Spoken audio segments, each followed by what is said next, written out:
आप हो जिन शासन की जान, आपको बड़ा बनना है या महान। आज आदमी महान बनने की बजाय बड़ा बनना चाहता है। महान व्यक्ति हीरे के समान बड़ा बनता है और गुब्बारे जैसा कभी भी फूट सकता है। पानी पीने का सुख तो एक बार होता है और पुण्यवाणी का सुख देवलोक तक पहुंच सकता है। और जिन वाणी आत्मा का कल्याण करती है, जिन वाणी अनंत काल का सुख देती है, जिन वाणी का अर्थ होता है धर्म। जब हमारे अंदर अहंकार खत्म हो जाएगा तो जिन वाणी का सुख तभी प्राप्त कर सकते हैं। पुण्य तो परछाई जैसा है, जैसे छाया छोटी बड़ी होती रहती है। यह सब सूर्य की किरणों की महिमा है। आपकी पुण्यवाणी आपको सबसे अच्छा दर्शाती है और पुण्यवाणी चली जाती है तो हमें बुरा ही दर्शाती है। जब पुण्य जमा होता है तो पाप भी जमा होता है। जैसे मान सम्मान के चक्कर में पड़ते हैं तो अहंकार पैदा होता रहता है। अगर आपका चेहरा खिला खिला रहता है तो आपके आधे कष्ट तो अपने आप ही दूर हो जाते हैं। ज़्यादा मान सम्मान के चक्कर में मत पड़ो। मान सम्मान के लिए कहा गया है कि मान करन से मर रहे, रहा न जिसका वंश। तीनों को तुम देख लो, रावण कौरव कंस। जब पुण्यवाणी ना हो तो उसको दूसरों की बातें भी अपमान लगती हैं।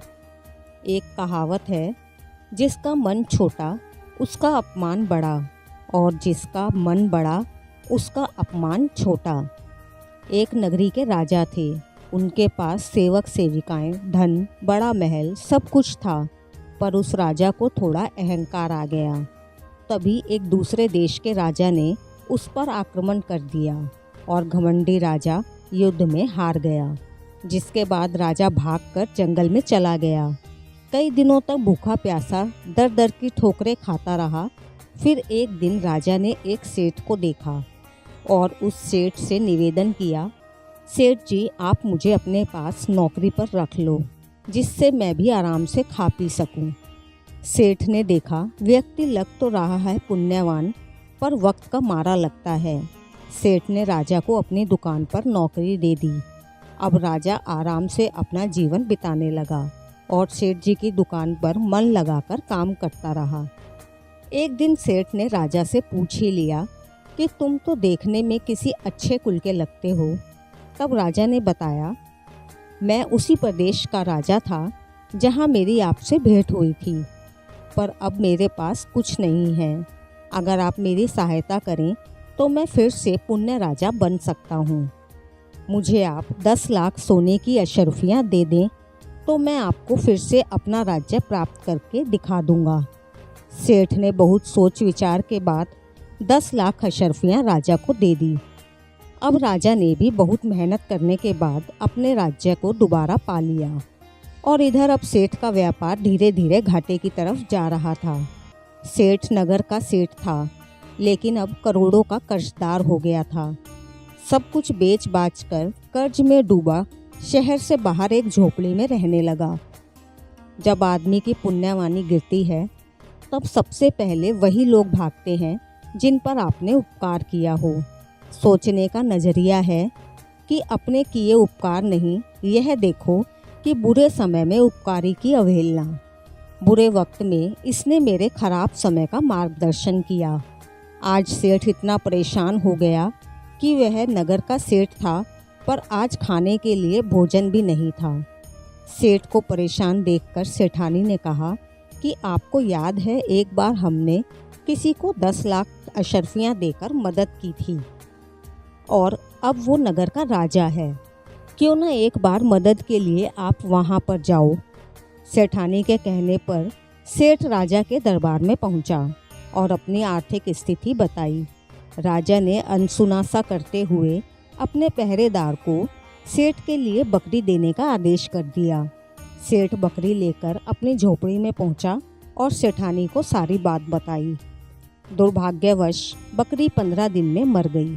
सेठानी ने सेठ को समझा बुझाकर दोबारा दरबार में भेज दिया। सेठ ने राजा को फिर अपनी व्यथा सुनाई। राजा ने अब सेठ को एक भैंस दे दी। सेठ भैंस लेकर फिर अपनी झोपड़ी में पहुंचा और सेठानी को सारी बात बताई। दुर्भाग्यवश वह भैंस भी 3 महीने के बाद मर गई। अब सेठ सोचने लगा कि मैं राजा के दरबार में नहीं जाऊंगा, लेकिन सेठानी की जिद करने पर उसको फिर जाना पड़ा। वह दरबार में पहुंचा। राजा ने दरबारी के साथ सेठ के आगमन से नाराज होते हुए बोला, अब क्या चाहिए? सेठ ने अपनी समस्याएं बताई तो राजा ने उसको एक गाय दे दी।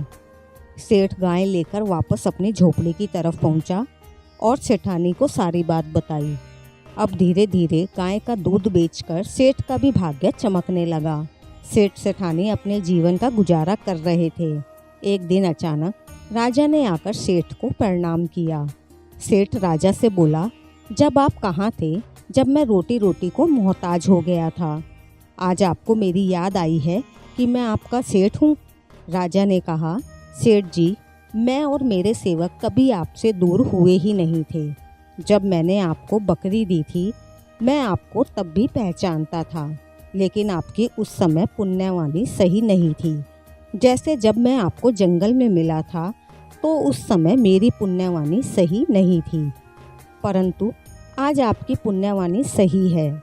जैसे जब मैंने आपसे अशरफियों की सहायता ली थी तब मेरी पुण्यवाणी सही थी। यह लीजिए, यह अशरफियों से भरा बैग जो आपका है।